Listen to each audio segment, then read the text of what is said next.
Matt Money Smith here, getting ready to get it rolling on the I Only Touch Greatness podcast. Looking for the most beers on tap? Great steaks, great staff?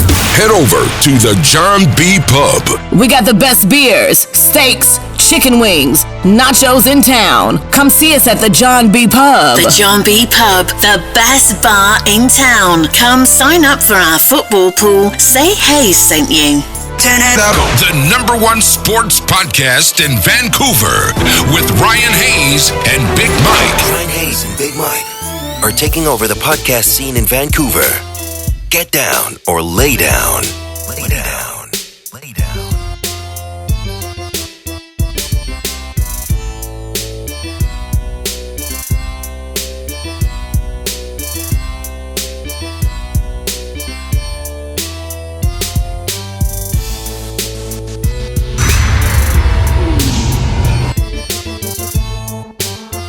Born in Chicago, how did the fantasy football and the broadcasting all start, and when did it start?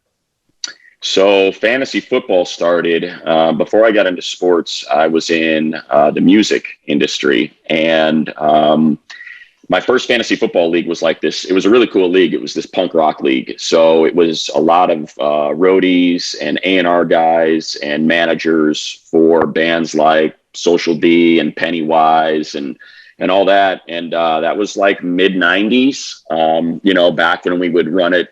Commissioner had to get the newspaper on Monday morning and newspaper on Tuesday morning after the Monday Night Football, and we'd all bitch and moan that he did the math wrong. And that league is still running, actually. So wow. We're coming up. We're probably, we're past, I think this is 25 years. I want to say this is our 25th year of running that league. And some guys have moved in and moved out, but there's still like a core like 5 of us that were in it back in 96. So that's how I got started. Holy, Mike's dad still runs his fantasy football league that way. I'm checking the newspaper. They're old school. They don't like to move on to the social media or the online stuff. Yeah. It's not ideal. It is much easier now. And I mean, even back then, I'm trying to think of what I think our first league was. Quarterback. I want to say it was quarterback, 1 running back, 2 wide receivers, and a tight end. I don't think we even had kickers or defenses. I think that's how we did it when we first started. So it's definitely come a long way to an auction and PPR, and we've got Dynasty League, all that stuff that we're doing now. Yep. So if you were having a dinner party and you can invite 3 famous people, who are you inviting? To play fantasy football with, or? Oh, sure. No. If you wanted to have a league, sure. If you wanted to have a fantasy football league and you could invite 3 famous people to be in your league. Well, let's see. I think I'm going to trying to think of how I can patronize your audience. Like, can I invite like Jerome McGinley and and Jeff Courtnall? Hey, look at you go. Yeah, there we go. Gosh, that's tough. I mean, I never get asked those kind of questions. So I don't know. Can they be dead? Yep. Dead or alive. All right. I guess I'll go, as crazy as it sounds. And I'm not trying to be like super cool, heady, smart guy, but I think I'd probably invite Genghis Khan just to see how he did it, man. Freaking guy was ready to take over the world before he died. So although he'd probably stab me in the throat with a sharp object, so that wouldn't end well. I think I'd probably want to invite someone like, Greg Knoll, just a big wave surfer, kind of get that guy in there, and get just that crazy, balls to the wall sort of perspective. And I don't know, there's 2. I don't want to drag the rest of it down. For example, I always go like Tupac, Seth Rogen, and Hulk Hogan. Right. Perfect. Like that's perfect. It covers all your base. So for me, because I was in music, so musicians don't work. Like it doesn't, and with sports doesn't work either for me, just because it's like it's work. So still are so that's where I get. And then for actors, it's like I am. Yeah, this is my 5th year. So since they moved to LA, I've been their play-by-play guy, and along with Daniel Jeremiah, and continue to do those broadcasts. Just did one on Saturday against the Rams. Oh, perfect. I hear our BC Lions boy Ty Long's back as well. He is, yeah. They looks like they booted Lachlan Edwards, so I think Ty's going to get another crack at it. I hope it works out for him. Super nice guy. Had a rough go last year. Just it was brutal. Special teams as a whole was a mess. So I'm hoping this year, look, he's got a lot of leg, and I think it's just kind of fine. It's tough. It's a tough position. People don't realize how important punter is, and how dependent you are on the punter, and also how dependent on punt coverage the punter is. So absolutely. I'm hoping they can get that dialed in, because Ty's is as nice a guy as there is, and I'm certainly pulling for him. But man, last year was rough. Yeah, I'm a BC Lions season ticket holder up here. I know it's CFL, and I go to a lot of Seahawks games. I would have never guessed. Yeah, right. I'm a Bengals guy myself. How did that happen? Yeah. My dad bought me a Boomer jersey when I was a little kid, and I just stuck with it. Yeah, that's it. Yeah, that works. I would imagine, like, kids that don't have a team in town, a lot of times it's local guy plays, dad somehow gets you somewhere. So it's always fun to kind of hear those stories, especially out here in LA, where I've lived since 91. They didn't have a team for 20 years, from 1994 until 2016. So man, we got a lot of those fans out here where dad did this, mom was from here, grandpa's, a Packer fan. So I mean, there's just so many of those out here. Do you think so? Back to some football questions here. Do you think Odell has a bounce back year? It'll be interesting just because of how many weapons they have. And I think the identity of that offense certainly seems to be run first. That team is so talented that, to me, Odell's future is predicated on, how comfortable Stefanski is winging it around, or is it going to look like last year where it's a whole lot of Nick Chubb and then a little bit less Kareem Hunt. Yeah. And then figure out, get in where you fit in. The one thing else, and I think a lot of it's going to be based on how good the defense is. If that defense is as good as it looks on paper and they can keep scores down, I think you'll just see a heavy dose of run, protect the football at all costs, let our defense dominate, take the air out of the football, and let's start looking like an AFC North team, and just beat the hell out of people. So to me, I mean, look, he certainly got the talent. We know that. He's so freaking good. It's, I think it's just dependent on the offensive coordinator and Stefanski and how much they want to kind of let it fly. Okay. And what about Deshaun Watson? Do you think he lands somewhere, or do you think his career is over? I think he lands somewhere. I would guess, all of this is civil right now. So as long as it stays, and I hate this stuff just because it's not football, it's the legal system, and it's got to run its course. But I think because it's just currently, and who knows, look, if it becomes a criminal situation, then I don't know, maybe he doesn't play again. But as long as it's in the civil courts, I think, I think there's a couple spots. The Eagles have always been that team that is comfortable taking on, situations like this and just kind of putting their head down and enduring the negative publicity that they get. The Chiefs are that team and have been, for the last 5-6 years, and look where it's got them. They're one of the most talented rosters in the league. When they got Tyreek Hill, they didn't care. When they got Kareem Hunt, they didn't care. I mean, granted, they had to cut him loose, which was interesting because it's the first time they'd done that. But Frank Clark, I mean, they'll take on all those guys. And I think, there's teams out there that'll be willing to do it. And again, endure the negative publicity in the media and just kind of wait for that to pass and have a 25-year-old quarterback that's probably one of the 5 best players in the, 5 best QBs in the league. So I'm always drafting a quarterback really early. So other than why? I don't know. But when I say do you win your leagues? I always go running back, wide receiver if you can, or if you're not getting one of my players, I always go with the tight end because you're either getting Kelsey or Kittle with that first or second round pick, depending on where you're picking. But as for QB tiers, who do you see as a top 3, and can I find late value in later rounds on a QB? Well, so much of it depends on what your scoring system is, right? Is it 4-point interceptions? Is it 3-point interceptions? So I think that's always a big one.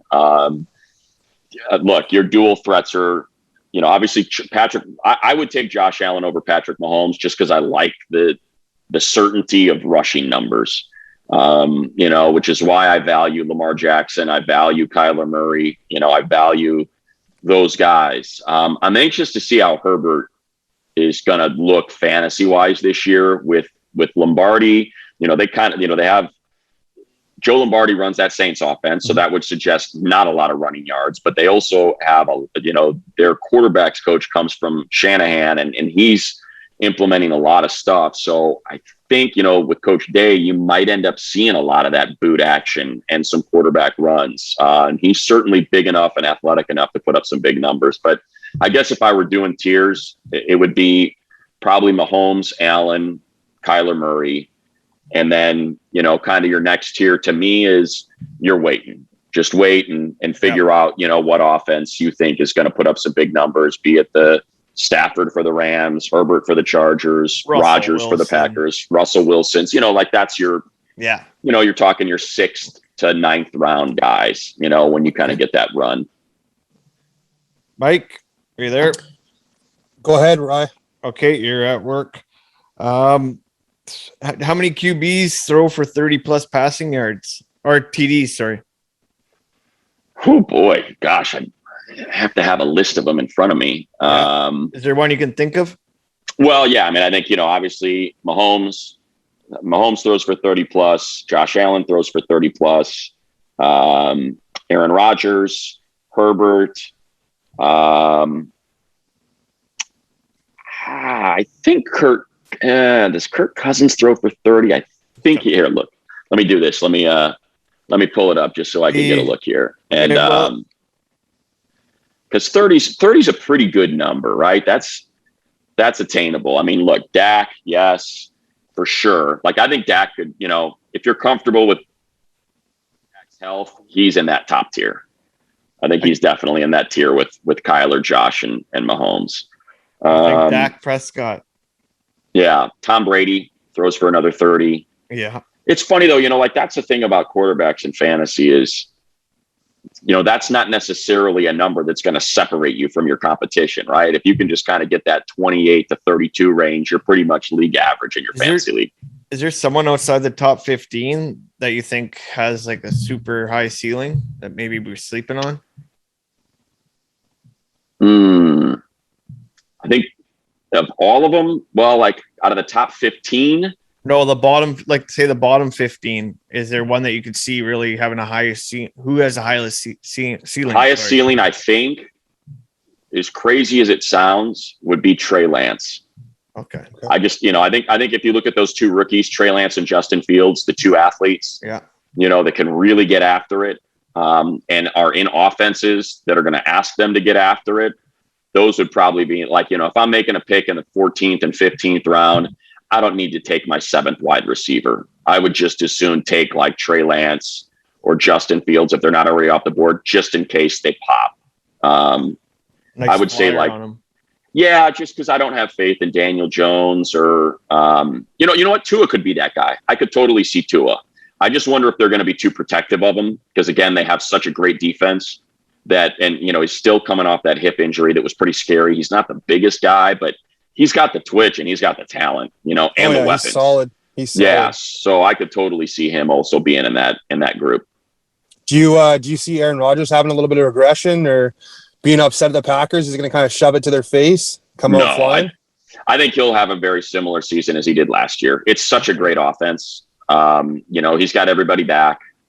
I think I would say very close to the numbers he did last year. So figure out how that ended up, however you score your fantasy league. And I would say slot him in with almost identical numbers. But, and the other thing to ask yourself is, did the teams in the division get better or worse or the same? I don't think any of them got better. So, when you got those 6 games, you're probably feeling pretty good. So other than Kittle and Kelsey, would you take Pitts as your 3rd tight end off the board? Well, I would probably take Waller over Kittle. So, to me, Kelsey is, if you're at the back end of that first round, I think Kelsey is a very real, is a very real possibility. Like, I'd probably take him. If I'm on the back end and those first 6, 7 backs are gone and Devontae Adams is off the board, I'm probably taking Kelsey. And he's 5 pounds lighter without the beard. Yeah, exactly. He's just, like that's to me, like, so that's the key, right? Kelsey is clearly Patrick Mahomes' number one option. Darren Waller is clearly, the targets are insane for Derek Carr, clearly his number one option.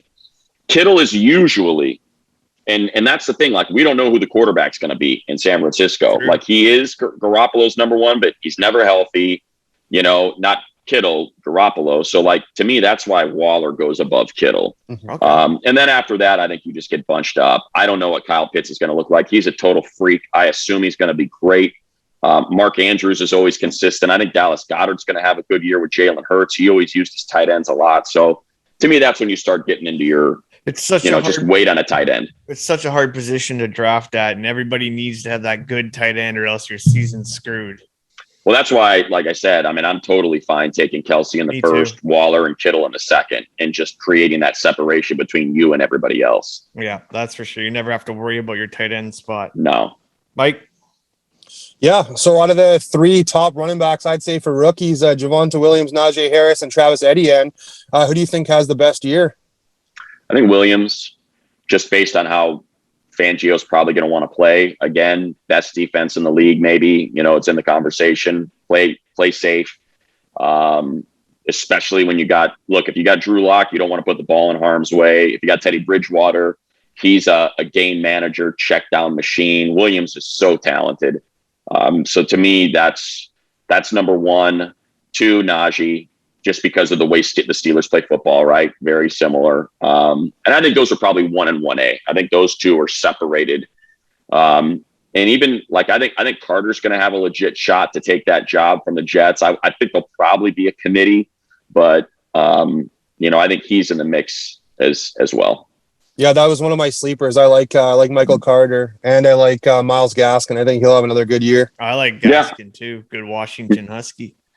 Yeah, I think there you go. Absolutely. I think so. He's always had the chance. I just, again, stay healthy. But he's clearly the lead back. And, that's always smart to draft the lead guy, even if you don't like him, versus, I think this guy can unseat the lead back. Because then you're working against something that's already set in stone that, that guy's not the lead back as it is. And he's got to now unseat the guy ahead of him. How about some sleepers?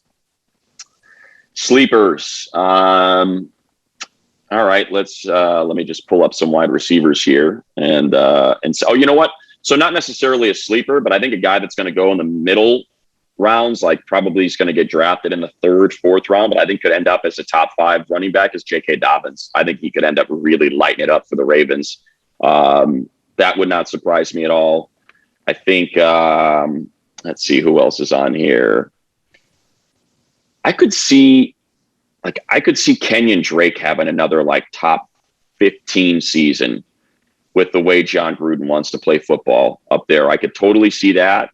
Do you think he's going to take over for Jacobs then? Or no, Jacobs is so good. I could see it being like a Kareem Hunt, Nick Chubb situation where they both just get a ton of touches. While you're looking at your list, if you see anybody on a do not draft list, let's see that name. I never liked the do not drafts. I guess I'm always a guy that would play the pass line and not the do not pass line. Yeah. You know what I mean? Like I'm always just kind of go ahead. Okay. How about bust potential? Like I'm thinking like last year when we had Marcus Grant on, he gave me a heads up. Like you need to reach. Well, I already knew who he was. He's like, go reach for Jefferson. And I reached multiple rounds early and grabbed Jefferson, and look what happened. Now I won 4 of my 5 leagues last year. I love Jefferson in the draft. He was my favorite receiver. Do you think he has a sophomore jinx, or should I be? No, not at all. He's so good. So good. Yeah. To me, I think legitimate shot at being the number 1 receiver is AJ Brown. I think he's got a legit shot to be up there with Devontae and Tyreek and Stephon when it's all said and done. I think Keenan Allen's going to have a monster year. Absolutely monster year. DJ Moore. I think DJ Moore is, I don't know where he's going to get drafted. I know these aren't like 15th round sleepers, things like that. Yeah. As far as the rookie receivers go, Elijah Moore would be that guy. Yeah. I think, like that. There you go. Yeah, I mean, if everybody's focused on, Devontae and Waddle and those guys and Chase, I think Elijah Moore could end up having the most points out of all of them. I think he's going to end up as Zach Wilson's favorite target. I do. I think you're going to see they're going to run the ball a lot, but to me, like, I could see just that slot receiver, kind of being his best friend. And man, he's so good. Yeah. Good. And he's like best friends with DK Metcalf. So yeah. So they're exactly the Ole Miss guys. Is there a team? I always took the Jets last year, and it doesn't sound like the Jets are going to be that team this year. But if you were in a survivor pool and you had to, which teams are going undefeated this year? Or winless, sorry. Which teams are going to be really bad this year? Yeah, but I have a chance to win a survivor pool. I usually take the Jets or Dolphins the years before. Yeah, I mean, I'm looking now. I'm looking at Texans obviously come to mind. They're going to be the worst by far. Yeah, that's the number one. Colts? No, I think the Colts will be all right just because they have a good defense. They have a great offensive line. So I think you can plug someone in and game manage it, kind of like Jacoby Brissett did a couple of years ago to, 7-8 wins. Let's say Mike's Bengals. I love Joe Burrow. Like, I think Joe Burrow is worth wins. It's tough, I mean, that's the funny thing about this year is I'm going through it like the Lions. I don't think the Lions are going to be good. So there you go. How about Texans and Lions would be the two that I would circle out of all those. I'm with you on those ones. And then what do you think of T. Higgins? Because I personally think he might be the Bengals' top receiver this year. He looked great last year. I like their receivers. I like Tyler Boyd. I like T. Higgins. Again, I think to me the issue with the Bengals is going to be is going to be offensive line depth. Can they protect them? And I think that was, obviously that was the question in the draft. Should you draft one of the top two tackles or should you draft another weapon? You draft the weapon, you can get the ball out sooner, because the weapon's going to make things happen after the catch. Or do you draft protection? And I don't have a problem with getting a look at Jonah Williams again, and just seeing if he can be that first round talent that you drafted. The problem is the interior of that line. And that to me is pretty scary. So, I think it looks like Deontay Smith's having a good camp. He might push for a spot, which is surprising. Yeah, I mean, and look, when Michael Jordan can't be your guard. Like that can't happen. So, if Deontay can push for that position, then great. Because I watched. That's the guy I do I'm sure you guys know Daniel Jeremiah. So he's always got these great little nuggets that stick in your head. And one of his sort of tenets is it's not about your best offensive lineman. It's about your worst, because defenses can pick on your worst deep offensive lineman and wreck your offense. And that's the key. You have to have at least average to slightly below average, maybe at your every O-line position, or else you're screwed. And I think that's kind of what the Bengals have to figure out. What about IDP? First player off the board, are we going Chase Young? Chase Young, Myles Garrett, TJ Watt. I think Joey Bosa's in that conversation this year with the Brandon Staley defense coming in. And he's going to be playing more of that edge role as opposed to a 4-3 D end. So I think those would probably be my top.